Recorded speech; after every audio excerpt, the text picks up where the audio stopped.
Well, good morning, everyone. It is June 23rd, 2025. I do not know where this year is running to, but I hope we are paying attention. I am Fubara Eneli, the host of Rethinking Freedom, and we're excited to have you here for yet another episode of this show where we are always focused on rethinking what freedom means to us and what we are going to do to either get or maintain our freedom.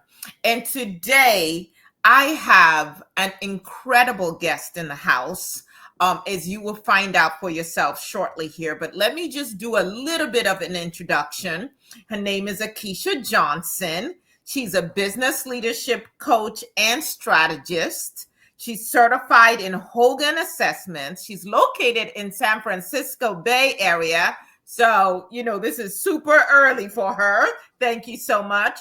With a stellar record of propelling senior leaders into C-suite roles and guiding entrepreneurs in doubling their revenue within a year. So all of you, hustlers, entrepreneurs out here still trying to figure out, I'm 10 years in and I don't have much to show for. First of all, if your business is 10 years old, that's an accomplishment because most businesses go out of business in a year, something like that, 2 years. All right. Known for the ability to merge strategic planning with personal growth, ensuring clients' professional and individual ambitions are harmoniously achieved with industry experience, expanding from higher education executives to Fortune 500 company leaders. She delivers results that reverberate through entire organizations. Through her innovative workshops and programs, Akeisha Johnson has become a champion for executive women and a pioneer in facilitating discussions around cultural competency.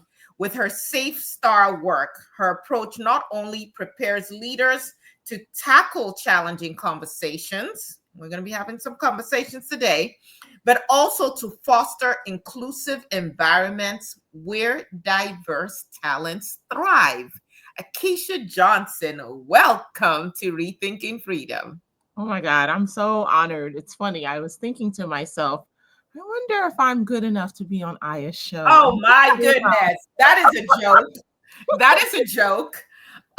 Because from the moment that we started interacting, and then the more I got to know about you, and I'll see you on other platforms, and just the breadth of your knowledge and how deeply you go into things. When I thought about this topic today, we're talking about erasing us, the war on diversity, freedom, and truth. I said, I need to have Akeisha in as part of this conversation. And for those of you who, whether you watch us on the YouTube channel, Rethinking Freedom, or you're listening on the radio show, or you download the podcast, first of all, thank you so much, because you could be doing a whole lot of other things with your time. But please like, share, subscribe, all of the good things help spread the word. But I hope that by now, if you've been watching this channel, you understand that these conversations are entry points and that our goal is for people to think through these things themselves, find other like-minded people to grapple with these things, these critical thinking kind of conversations, and then to figure out how to take action. So let me start off with this. Talking about erasing us. This past week, we were celebrating Juneteenth. In another couple of weeks, we're going to be talking about July 4th and Independence Day. For those who celebrate that, I'll just say it right now, I don't, because my people were not free on July 4th, 1776. In the past, I've had a guest on who talked, actually, Dr. Greg Carr, who talked us through Project 2025. What do you see going on in our country right now as it pertains to diversity and freedom and truth? What should the people know, particularly as it pertains to this Project 2025 and where we are right now in our nation? Oh, so much. It's so much. It's funny because you talk about the 4th of July, and it reminds me of a story that I want to share. Years ago, when I first started my business, I worked as a in corporate restaurants, right? These are restaurants where people spend a lot of money on food that looks very fancy on a plate, and you can make a lot of money working a couple of hours. And at the beginning of the shift, our manager, I'll call our manager's name, we'll call him John. Okay. John, it was the day after the 4th of July, it was July 5th, and he wanted to give us an inspiring type of speech or encourage us to, feel good about working around the holiday. And he said, can you just imagine? And this was an environment where the people in the kitchen were all Spanish speaking, Latinx, right? And I'm not even talking about the European looking Latinx people. I'm talking about the people who actually are indigenous people, who are brown skinned and have very straight hair, who tend to be, a little more petite in height. I'm talking about the indigenous people, right, Okay. of the Americas. And I was one of the few Black people who worked in the restaurant, right? And this is in San Francisco, California. And this is at the time a very popular restaurant. It was within the top 100 restaurants in the city. And he's saying to us, can you imagine what it felt like for our ancestors to know that they were free on July the 5th, after the 4th of July, after that battle, and that they no longer had to be subjugated to colonialism? And I'm sitting there, right? I have, I think, one coworker who's Mexican American, another coworker, she's Korean American, but she was adopted till she was raised in an all-white environment. She had some really interesting identity issues. And I'm sitting there and he's talking to us, Aya, yeah, your face. And I'm sitting there and I raise my hand and he goes, yeah, Akeisha, yeah. I said, that's not the conversation for you to have with me, right? And his face just turned red. He said, okay, we're done. Let's have a good shift. Right. And he ran off. But I remember my Mexican American coworker coming over to me. He was like, that's badass. It's badass. And I thought, it's not badass. It's just what's so. It's just true. Right. It's just what the deal is. And it's really interesting that this person was just completely unaware of who he was talking to. And that's what we're dealing with right now, I think, as a society, is most people don't really know what they're talking about and who they're talking to. So when we look at the rollout of Project 2025, I mean, they're just line item, tick, tick, tick. You know that you've combed through it, right? Dr. Carr has combed through it. We've been studying it for, almost 2 years, right? We first learned about it almost 2 years ago when we started to study it. And, as I said to you off camera, I'm a little upset about this conversation because I revisited that document, I'll call it. And I was just reading through it saying, my goodness, this is just so destructive. And it's so full of just nonsense and a misnarration of what's going on. But really what we're seeing, especially with these executive orders and the rollout of how they've taken civil rights legislation and spun it, right? Where now it's divisive and it's discriminatory to actually put in these corrective policies that were implemented during the 1960s after the civil rights movement. So they're rolling it out hard and fast, right? The freezes of federal workers, the firings, threatening universities, the different states. I know I have a client, I have a contact who's with a local transportation agency here in the Bay Area. And they were saying to me, this is mortifying because the one thing about where I live in the San Francisco Bay Area is when I grew up here, this was one of the most diverse cities or areas in the country, right? It's still, the area is still diverse. The city is not as diverse as it used to be, but there's still a big demand for this cultural competency, for people to really learn about one another. Whenever I travel, when I moved to the East Coast, whenever I'm in other places, people are really, really surprised about my knowledge about different cultures, right? Especially, right, you come from Nigeria. When I meet people from Nigeria and I say, oh, okay, where are you from? Actually, I was hiring a freelancer. And I said to him, oh, are you in Abuja? And he said, no, I'm in Nigeria. I said, I know. I asked. I know. Abuja What? is in Nigeria. You confused. And I said, I know. I'm asking, what city are you in? And he was like, yeah, I'm in Nigeria. I said, are you in Lagos? Or and he said, yeah, Lagos. I said, okay. I just look at it. It says Abuja. He said, oh, I thought you said something else. Because he wasn't expecting you to have that knowledge. Yes. I find a lot of times, right? Especially, our cousins over there. For me, Yeah. they don't expect me to know anything. That which that, and the system has been set up that way, and they're continuing now to entrench more things to ensure that we stay ignorant. So for those of you who are saying, I've never heard of Project 2025, what are you talking about? I did not buy the book from them because I didn't want to give them any of my money, but I did go and print it out. This is 2025 Mandate for Leadership. It's 900 plus pages long. I ended up having to do double-sided just to save a few trees. But basically, this is a document that was, for all intents and purposes, spearheaded by an organization called the Heritage Foundation. Not sure how many of you have heard of the Heritage Foundation. If you've never heard of them, you want to go check them out because they are behind a lot of policies that are coming down, not just to the federal level, but also at the state level as well.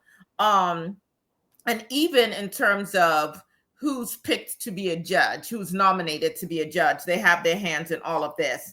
So it's a 900 plus page document that is titled The Mandate for Leadership, the Conservative Promise. And in putting this together, their goal was to do whatever it takes to get what they call a conservative. And I tell people we need to be mindful of words all the time. Conservative for me is you look at things socially in a certain way. Maybe you feel like, people shouldn't wear booty shorts that have their butts hanging out. You think that they should wear maybe more Bermuda shorts. What these people are not conservatives. They are white nationalists. They are white supremacists. And I think that it's really important that we start taking back the power of language. It's like when someone says, oh, I'm pro-life. No, you're not pro-life, because after the woman gets pregnant, you're taking away child care. You're taking away prenatal care. You don't want to feed the children once they're born. You still believe in the death penalty. So you're not pro-life. You are I want to control women and when they can have babies and how many babies they can have. So when we just even concede with language, they're pro-life. No, you are not pro-life, not at all. So anyway, the key goals in this mandate, not conservative mandate, this white nationalist, white supremacist, this fascist mandate, was to eliminate the Department of Education, to eliminate Equal Employment Opportunity Commission, to get rid of all environmental regulations, to replace all career civil servants with people who basically swear allegiance to the president as though the president is a king or a dictator. And how would you say they are doing in terms of rolling out their mandate, this fascist mandate? They're on task. I would say that they are effective at the rollout.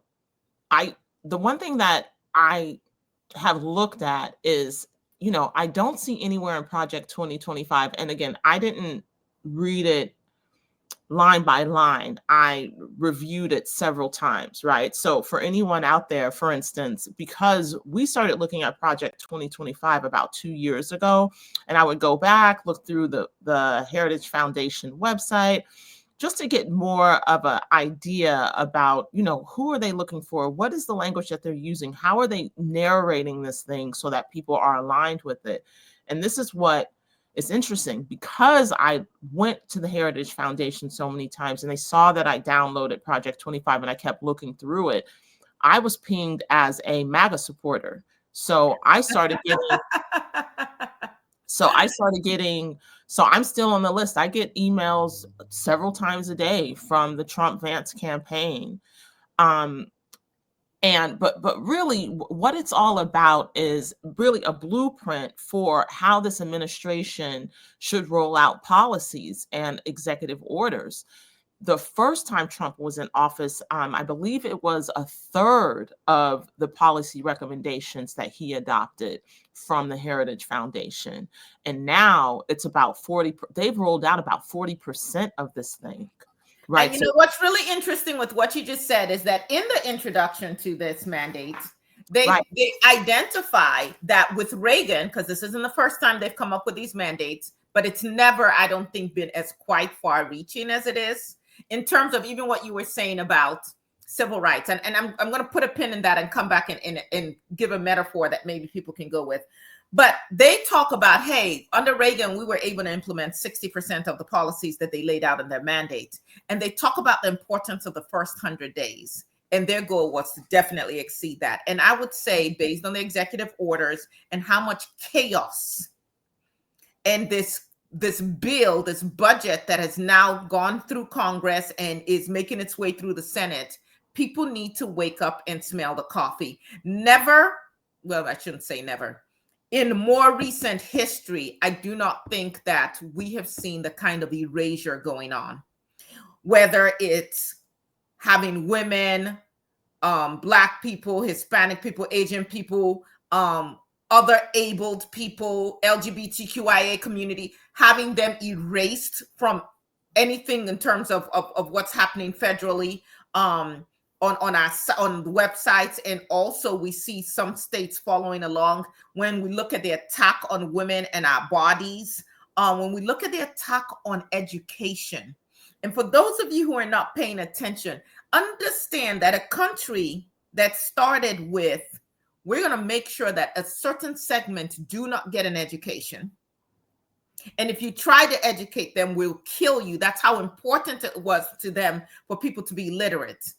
And for us to wait till, we'll have to fight until 1954 with Brown v. Board of Education to quote unquote start providing more equal opportunities for everybody, Black people in particular, and for some of those mandates not to have even been implemented as far as into the 1990s. And now just based on class and how much money you make, we are segregated again anyway. For people not to understand what it means to dismantle the Department of Education and to say, oh, let the states to handle that, as if we don't understand that, or we've forgotten that precisely we needed the federal government to act in order for all people, and Black people in particular, to have access to education. What would you like to say to our listeners on this? I would say, especially because we're just coming around, we're actually still in Juneteenth, right? Like, yes, we are. I just came from a Juneteenth celebration. I know. Look, I wanted to come down there and be with y'all in Texas, but I'm gonna tell you, I'm scared to go to Texas. I'm like, but right, we are still in Juneteenth, and the interesting thing to look at what happened after the emancipation is that it was the federal government that was in the South to make sure that the enslaved population were not being terrorized. And they were there, I believe it was something like 12 years before they pulled out. Yeah, Reconstruction, and then they had this. And that's when the ruckus started coming, right? That's when the Klan, and that's when you started to have this huge surge of lynchings and really terror, right? And it really wasn't until the civil rights movement, right? And of course you had the Pullman Porters and all of that coming in, but it was the civil rights movement. I wish I had access to the author, but there was an article that came out around 2018 where they said what Martin Luther King did with the civil rights movement, it wasn't about integration and equality. What he really did is have Southern Black people stop being afraid of white terrorism, because they said there was nothing you can do. So here we go. There is no hair straightening. There is no outfit. There is no proper way to speak English. There is no proper behavior. There is no body type. There is no light-skinnedness or any of that thing that people, especially people of African descent, and I'm saying that on purpose, because one of the biggest mistakes, and I'm hardcore about this, and we hear this all the time in our study groups, One of the biggest mistakes that we have as so-called Black people is removing ourselves from our Africanness, because it's our Africanness that's the problem, right? Even though it's our Africanness that's also the commodity. That's the thing, right? So when we talk about, I just came off of doing Juneteenth presentations with corporations and different professional networks. And here's the thing that hits people, and they really are shocked by it. The collection of the enslaved population, a lot of people don't know this, it was worth more than the money in the banks, the real estate, the insurance policies. But it's estimated that the collection of African descendant enslaved people were worth between 2.7 to 3.7 billion dollars in 1860. That is equivalent, right, to today's market cap of Meta. Imagine the population of enslaved people were worth to their enslavers what Facebook, Instagram, and Meta is worth right now. That's how much our people were worth. And that's why they had to strip the Africanness out of us. Because if we are attached to who we are as African people, we'll actually have a knowledge of, we created mathematics. We created so many different things that the world now normalizes and sees as some kind of Western invention. And that's not true, right?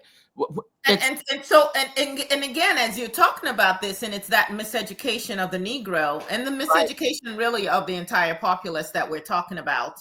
But particularly, it's painful for us to not understand our own history. I think that is an entry point for us to understand why the policies that are being rolled out right now are so problematic, and why you want to fight them now. So for instance, there's been this whole coordinated attack against diversity, equity, and inclusion.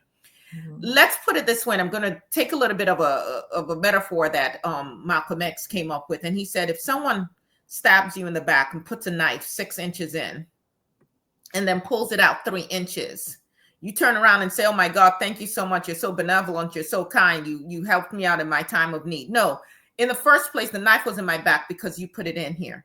Now, when we talk about civil rights and we talk about some of the policies that were put in place that with affirmative action that was eroded under Reagan, and then now all these anti-wokeness, it would be akin to, you put the knife in 6 inches, you pulled it out 3 inches, I'm still bleeding, I have an infection. Hospitals were set up, or clinics were set up for people like me who you stabbed and injured to go and get some assistance and figure out, how do we get the rest of these 3 inches out, and how does this heal? And then you turn around and say, oh, wait a second, there's a hospital for people that I stabbed. Oh no, that's discrimination. That's literally what they're doing with the civil rights bills right now. Like that, after you have closed people out of economic and educational opportunities, the GI Bill did not apply to many of the Black veterans. And we know how much people's wealth is tied to their homes and things of that nature. That anything that you do, you've closed Black farmers out of loans and opportunities to grow their farms, and now you're attempting to redress the harm that you did. And someone turns around and says, "Oh no, wait a second! To have this program to redress the harm you did is discriminating against me, who did the harm or who has benefited from the harm." It's asinine, but that's exactly what the Department of Justice, what they're doing with their civil rights units now. And the question is, what are we going to do about it? When we look at the book bans, look through history, what other times have you seen people just getting rid of education and not wanting people to have the information they should have?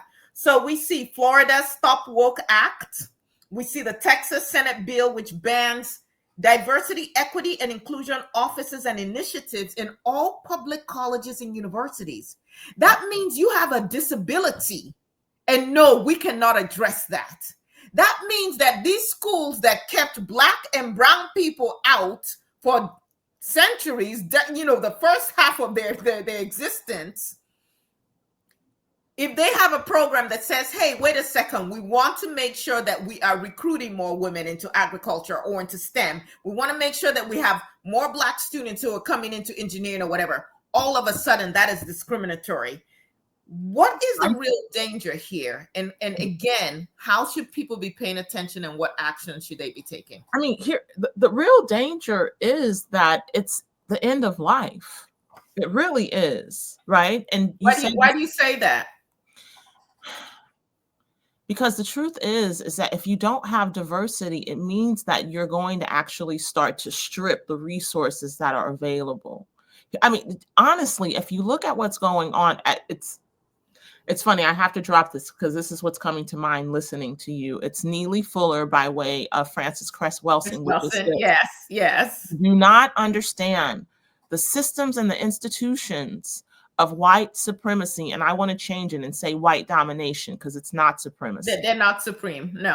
Right. In fact, it's because they know they're not supreme that they fight so hard to subjugate everybody else. So carry on. Well, here's the thing. There's a possibility of being supreme, which is where we were going towards before we got disrupted by this ridiculous administration.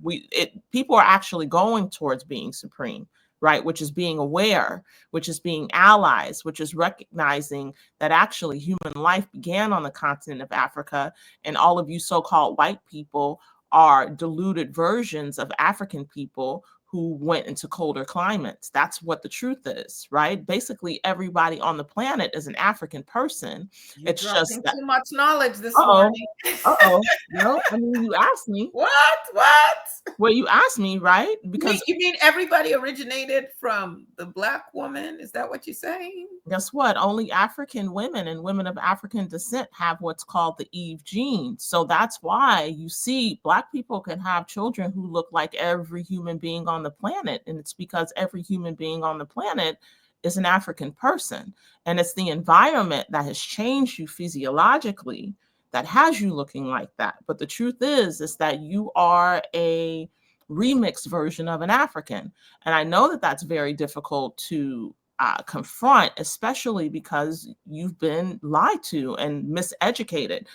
But when we look at, just to make sure that we get to the question about, what's happening and these things being stripped, what it is that if you don't have the diversity of perspective, you have one, it's very similar. Oh my God, you're a gardener, so you know this, right? You strip the land. If you don't put in other kind of mineral rich seeds and different components, what you do is you strip all the nutrients out of the earth. It's the same thing with the mind, because here's the thing. Every system, every structure is still based on the human being, right? Glasses, I have glasses on my face. These are based on our eyes. Mm-hmm. When you put those earbuds in your ears, it's based on your hearing. Everything is based on who we are as human beings. And we start to strip the diversity of human beings. You're literally stripping the life out of being alive. So yeah, okay, I'll stop there. So I do want to point this out, because as we continue with the myth making and who is America, and people say this is not who we are. And I like to tell people, yes, it is. What evidence is there for that conclusion that you just made that I'm supposed to go along with? And so let's take Juneteenth as an example, and this order number 3 that General Granger is recognized for giving. He actually didn't write it, and so on. But anyway, let me read what it said, right? This was from June 19th, 1865. And it says, the people of Texas are informed that in accordance with a proclamation from the Executive of the United States, all slaves are free. This involves an absolute equality of personal rights and rights of property between former masters and slaves, and the connection heretofore existing between them becomes that between employer and hired labor. Just stay with me, because I'm going to come back to some of the stuff. The freedmen are advised to remain quietly at their present at their present homes and work for wages. They are informed that they will not be allowed. Now, remember, it initially said absolute equality of personal rights and rights of property. We're free, right? Free means I can come and go as I please, right? Okay, but then here it is. They are informed that they will not be allowed to collect at military posts, and that they will not be supported in idleness, either there or elsewhere. Who are you talking to? And it's so funny for me as a woman who also is an African woman reading this. I'm thinking, white woman, you weren't free either. You didn't have any agency. You couldn't vote. The laws did not allow you to own property, so on and so forth. And so when you read even this document that is supposed to have quote unquote freed us, when you read the Emancipation Proclamation, when you even read the 13th Amendment, what we still had to do was actually fight for that freedom. The Texans and the slave owners knew about the Emancipation Proclamation, but it took those guns to be in place, those soldiers to be in place for them to finally like, okay, but even then it's like, under what circumstances am I now negotiating my wages with no land, no access to credit, shut out of literacy, so on and so forth? How do I rebuild from here? And what I see in America is this two-sided kind of talk. On the one hand, oh, home of the free, land of the brave, whatever. But on the other hand, consistently doing things to strip people of their freedom, of their agency. And we see that happening with all this anti-immigration sentiment, as if to say, for anybody except indigenous peoples, are you not an immigrant here? And what gives you the right to dehumanize other people? And so you see time and time again in so much of our language, documents and information, the propaganda we put out about how great this country is, how it's still about maintaining the status quo, and it is about stripping people of agency. And so when I look at Project 2025, I know that it fits in a long line of the history of this country where it's, oh my God, people are starting to exert, certain of their rights and freedoms in a certain way. Let's figure out how we can roll it back. Think about why we have all of these voting policies, these changes now in how people can register to vote, where they can vote, so on and so all those restrictions. Why is that in the land of the free? But let me stop there and let you respond. I've said this to people, right? Where, in the popular zeitgeist, they talk about narcissists and gaslighting. And here's the thing, the United States is its whole premise is gaslighting. Yeah. Right. And so, of course, you have a whole nation of people who are gaslighting all the time because we've learned it. That is that is who we are. Who we are is that we say one thing and we do another. Who we are is that we say we're the land of the free, but the freedom is to enslave. Right. Because that's really right. When people say, oh, this is our culture. You're trying to take away our culture. You're trying to strip us and you're trying to shame us for being white. It's like, well, actually, what we're trying to do is return your humanity so that you can let go of whiteness and actually identify with what it is to be an ethnic European, because that's who you actually are. Right. And we also want you to learn what you did that you're ashamed of so you don't repeat it, because you're in the process of repeating it, but then telling us not to teach what you did that you're still benefiting from. So makes sense. Well, it's interesting too, right? Because I in my last Juneteenth presentation, I had a very well-meaning, so-called white woman ask me, I don't want you to, educate me and tell me what I need to do as a white woman, but how can I really be an effective ally? And I said to her, I'm going to say this to you. I'm going to invite you to give up being white and actually look at your ethnic Europeanness. Because if you look at that, you will actually see how your background is aligned with subjugation, very similar to what you see happening here. all over the world, different people have also been subjugated to the same kind of nonsense that we're seeing. And because you see a lot of times, I'll hear people who are like, I'm Ukrainian Jew, and this is how they treated us. That's why our parents had to come, or our grandparents had to come to the United States. Let me tell you what it was like for me. You have people who are from the Philippines, right? Let me talk about what it was like from here. You have people from all over the world who have been subjugated to not the same, but something where they can see themselves in the freedom struggle. And here's the thing, if we're stripped, right, and I'm white, that means you don't actually get to identify with what happened around the world that has you saying, you know what I see happening to those people is what happened to my people, and I'm not going to stand for it. But when you're putting it to a box, because basically you see in the United States, what's happened to so-called Latinos is that they're not really Latinos anymore. They're not Mexican, they're not Colombian, they're brown. They're illegals, just like Asian people. What they're allocated to is being yellow. They're not actually whole ethnic human beings. And so it's just about people being stripped, very similar to the conversation we were having earlier about if you have one perspective, it just strips all the nutrients, it strips all of the minerals, it strips all of the things that have you vibrant and have vitality. You're just stripped and taken down to your bare bones. And that's where we are. And what you see with this Project 2025 is people saying, we need to strip people, because if we strip them and take them down to their bare bones, then we'll be able to narrate who they're supposed to be, how they're supposed to move, and then we can commoditize them to do what we want, and then we can make money off of them and feed on them like vampires. Yeah, no, so don't educate them.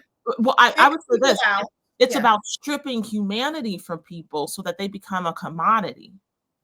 Okay, so so for people who are trying to make these connections, in what ways are they stripping them right now? Okay, what are the things that people should be paying attention to? Well, pay attention to this now. And I just posted this earlier, right? It's absurd to call anybody from Latin America an illegal. It's absurd. One, especially, right, here's what I heard. It said, you can't talk about anybody being illegal when you voted for a felon. You can't. That just nullifies the whole conversation. But what they're saying is that these people, they're actually not people anymore, right? These people actually are things to be discarded, even though these things to be discarded were useful when they were under the employment of people, when they were working and wiping my grandmother's backside, who I don't want to take care of in my own home. But I'm going to strip them of their humanity so that they become this thing that we can discard, and then we can feel better about ourselves for saying, I'm above another human being because I don't know who I am if not I'm not over somebody. And that's what it really is. And so what are some of the ways that they're accomplishing this? So we've talked about the ICE raids and going after quote unquote illegals. And I actually know people who, just because they have quote unquote a non-American accent, have been, when they've been pulled over for very minor things, have been harassed in a whole different way. We know that we basically have a militia going around masked. We can't tell who they are. They don't show any identification, just snatching people, separating families. We see the attempt to strip Medicaid. We see the attempt to get to cut funding to universities and colleges that are not doing exactly what the felon in chief in the White House that was put in by millions of quote unquote American citizens, including so-called evangelicals. So what are the ways, or what other ways do you want to talk about that they are systematically stripping people that folk may not be paying attention to or understanding how this is going to come back to impact us all?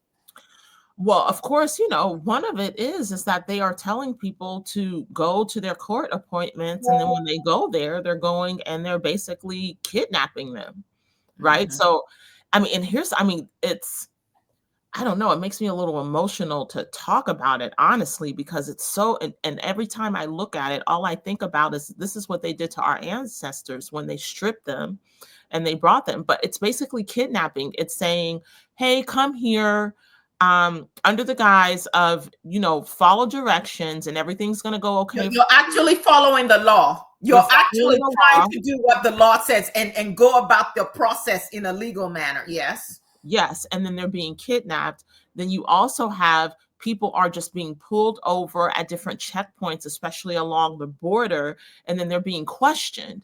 It's happening. The thing that's really scary is for people who might be coming into the country legally to do legal work. They're being seized, questioned about their political leanings, right? And they're being detained for hours and hours.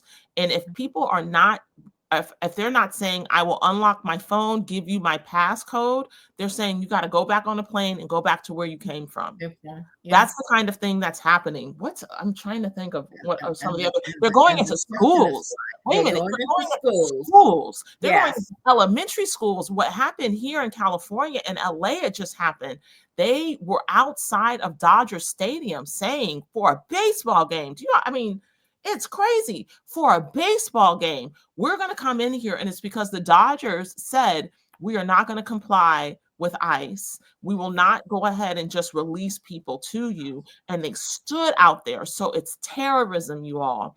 Like if the things that you're seeing going on, especially like in California, you see it happening in Portland, Oregon. I know I saw some other news in Massachusetts. They're literally like waiting outside, right, for people to come out. They're waiting for people to actually go to their court appointments to be seen by a judge, and they're just snatching them. They're not identifying themselves. They have no kind of marker to say what they're doing, and no due process. We've seen someone who was here legally. He was taken to another country and put in. Yes, they're in unmarked cars. They're And the thing is that these people aren't even in full uniform. So like you said, it's obvious that these are militias. And to really tell the truth, what they're doing is slave catching. That's what it is. Which I tell people, yes. Do I know police officers? Do I know that we have a lot of police officers who help to keep our community safe and all of that? Yes. However, go trace the history of the police department, that whole industry, if you will. And it started with slave catching. Let me share some things also with our people as we come to a time where we want to talk about, okay, now what do we do, right? Again, if you haven't been paying attention, anti-critical race theory bills have passed in over 20 states.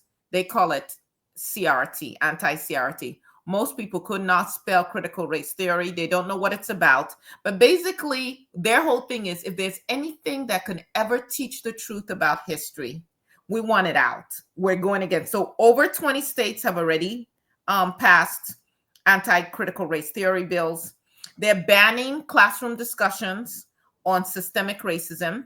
In fact, there is a bill right now in Congress where they're saying if you are a medical college and you have anything in any of your classes that speak about systemic racism in terms of healthcare, if you talk about healthcare disparities, they will pull all your federal funding. What that means is students attending your school cannot get grants or federal loans to attend your school. Forget even just research funding, which essentially shuts your school down.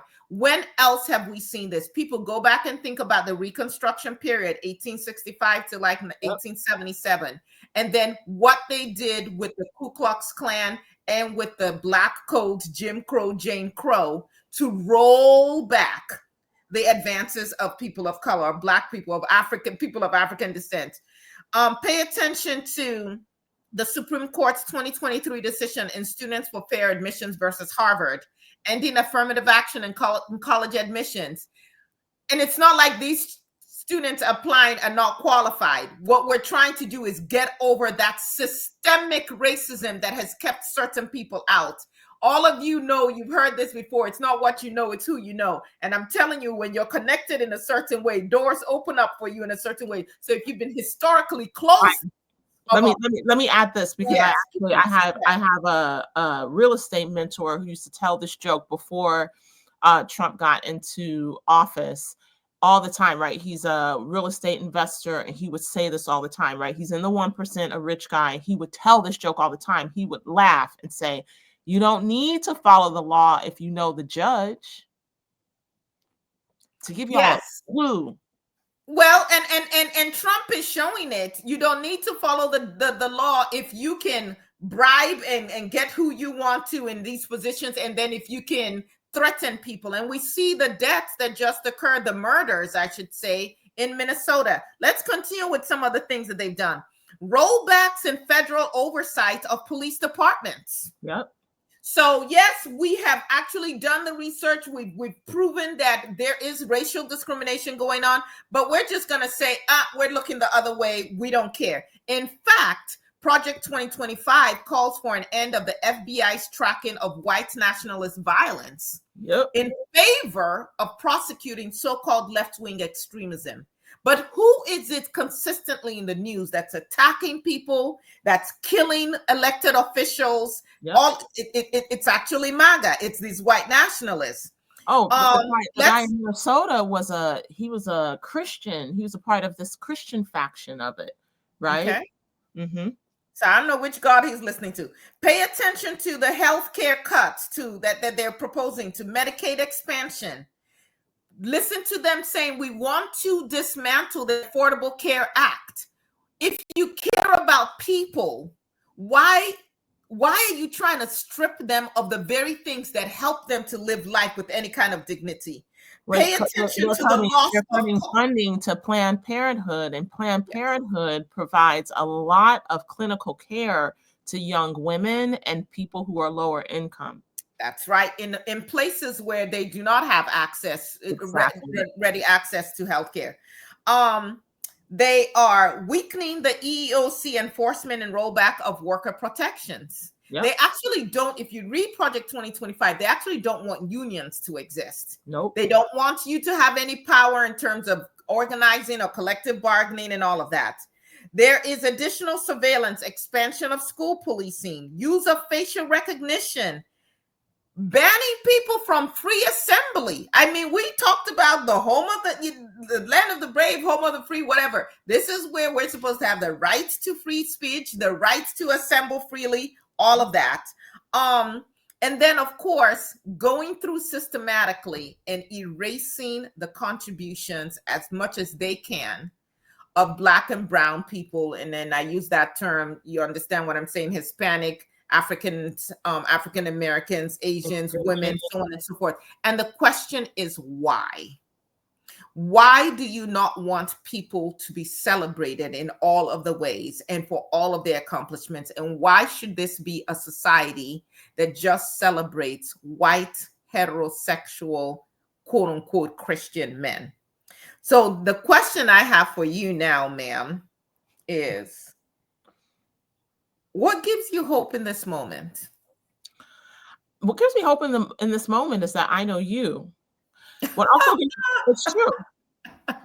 It is. It's because I know you. And, you know, before you and I connected, I was in a space where I was saying, why does it feel like nobody is around me, right? Mm-hmm. Who thinks as I do and has this kind of awareness that I have. Also, what gives me a lot of hope is how much people are raising hell. Seeing the protests and what's going on, and it's just the no king day protest. Yes, it not only was that really amazing. I'll say this, right, because I work with people from different backgrounds all around. One of my clients who, you know, would identify as a white woman, the last time we had a session, she was in full-blown tears, and I was like, what's going on, right? Because I'm looking to talk to her about making her business profitable. And she said, I'm really upset. I cannot believe how complicit I've been as a white woman for all these years, trying to keep myself safe and play it correctly. but I'm seeing it. You can't see it. It's just racism. That's all it is. That's all this is. And I cannot believe for how long I've gone along with this. And I'm so upset about it. Just like in 2020, right? Someone asked me, what do you think this is all about? I was like, this is not really about Black Lives Matter. I promise you all, right?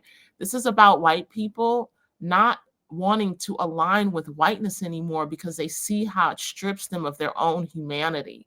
And that's what you're seeing again across the board, where Well, you have you are a lot more optimistic than I am. people say that to me a lot, but again, I will go back to what I was saying about the MLK quote, right? Which is the hope for the world is in dedicated minorities. That's what I mean about me knowing you, right? He said it will take a small committed minority to work unrelentingly to win the uncommitted majority. Such a group may well transform America's greatest dilemma into her most glorious opportunity. We have to understand this. Not everybody's going to be about it. They're not. What's important is that the people who are about it are unrelenting and they keep moving forward. So when we look at what's going on, look, it was the Black Panthers that started the school lunch program, right? That was because of Black people saying we are tired of having our asses kicked in our neighborhoods, right? You had the guardian angels come out because they said the police aren't actually serving us. So what we're seeing with these different movements growing up, and the beautiful thing is that we have these little devices, we have these supercomputers with video cameras, and we can call each other and we can be in quick communication with one another. That's the thing that gives me hope. So are you saying that all of these attacks are actually an opportunity, yes, for us to remember what it takes to be community and to come back and to put aside our individualism and to work together? Is that what you're saying? That's absolutely what I'm saying, especially because here's the thing. You don't really know what matters until you have to fight for it. That's just part of the human condition. That's think about being in a relationship, right? You're married. Think about when you were like, I'm about to kick this brother to the curb. I'm sure it happened because you've been married for a long time, right? Yes, ma'am. Yes, ma'am. And I'm not even going to sit here and try to lie. 28 years, there were many times when I was like, right.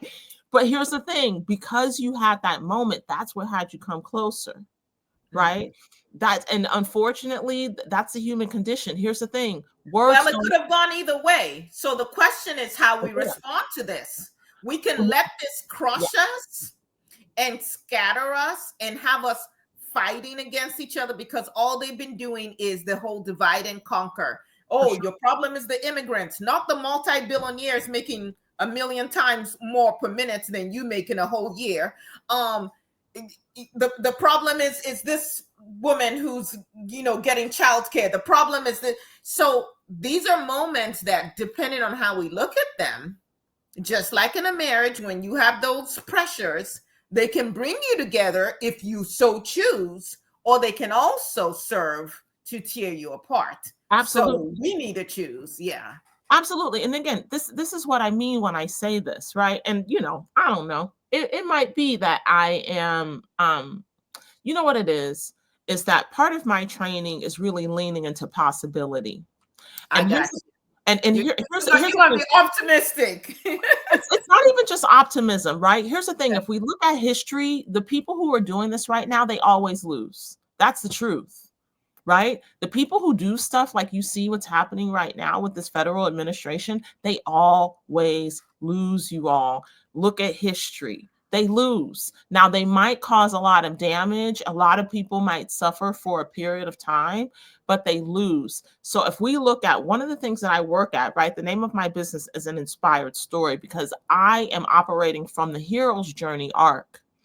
In the hero's journey, you have the confrontation, and then you have the resolution, the transformation, and then you get back to a new world. Right now, we're just getting to I don't even think we're at the ultimate confrontation yet. So what we're dealing with is, because this is the truth too, this country has been janky for a really long time, right? From inception.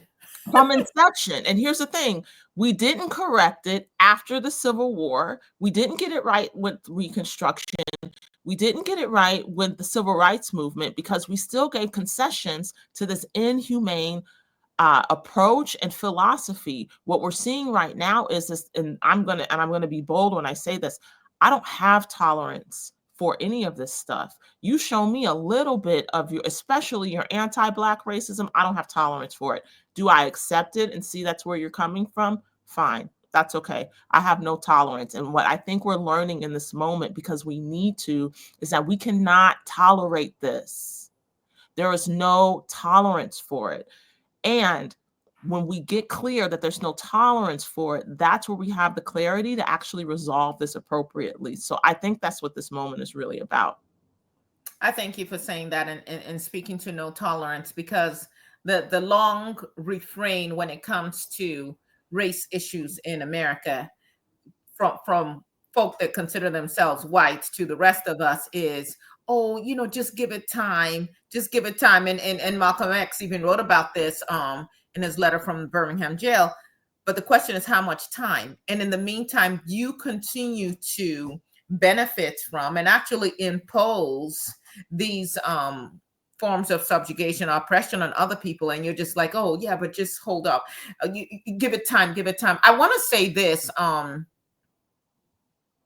First of all, for everyone listening, go to the description on our YouTube channel and you can find all the ways to connect with Akeisha Johnson. You might be listening now and saying, I need her to come do a presentation. You might be listening and saying, I need someone to help me scale my business. You're a female executive and you're like, I need her in my life. Please go to the YouTube channel so you can get more information on how to reach out to her, reach out to us, and we'll make sure we get that information to you.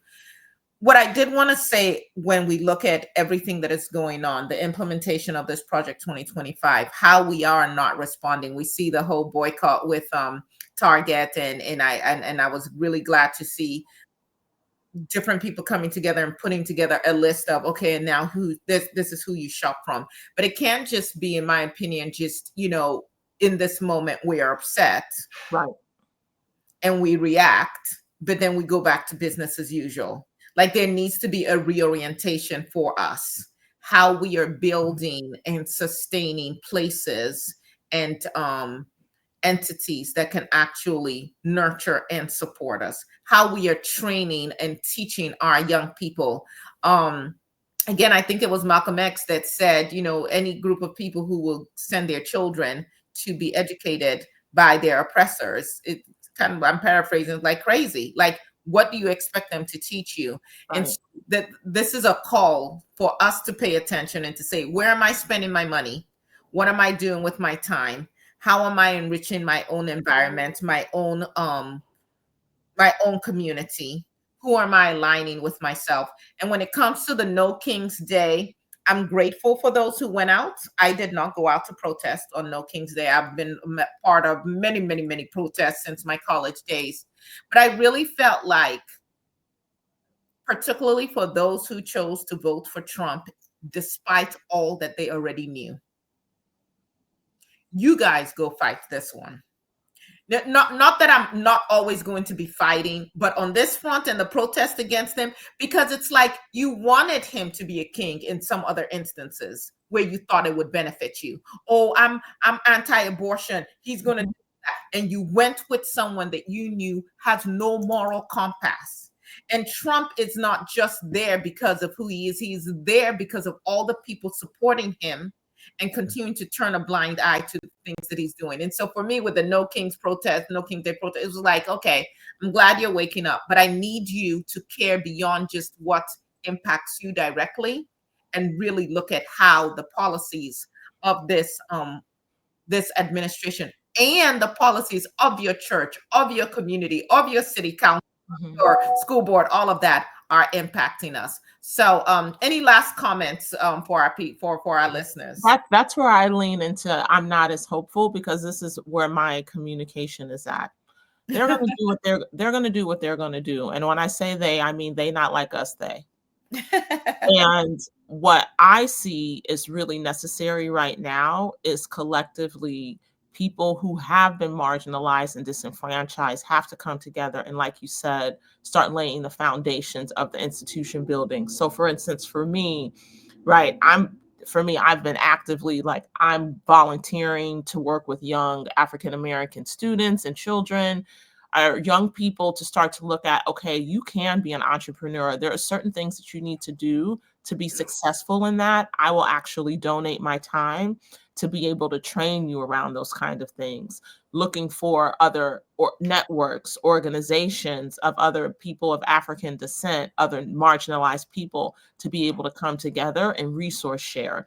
Because the truth is that once we collectively come together, we will be an affront to this nonsense. And that's what it's going to take. That's how they will see our humanity, because we have enough self-respect. Because here, the whole thing, oh, we got to give it a chance. Oh, you want to take your time. I've said this to people, especially after the 2024 election.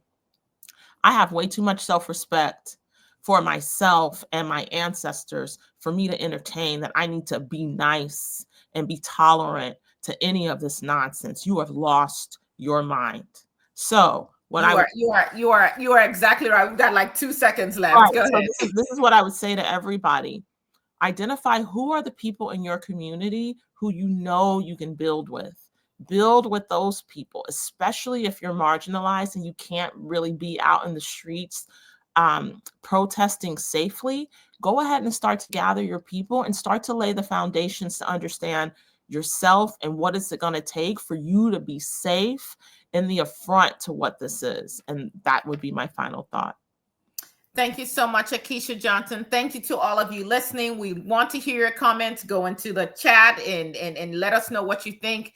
And we'll also say a group that I've been a part of, I've been learning a lot from this gentleman, Dr. Greg Carr. It's In Class with Carr on YouTube. It's a free class. I would encourage you all who are interested in learning more and finding other people that you can link up with to please check that out. Akeisha Johnson, till part 2. Thank you so much, sis. You are absolutely amazing, and it is an honor to know you. Thank you. Thank you, Aya. Thanks for having me.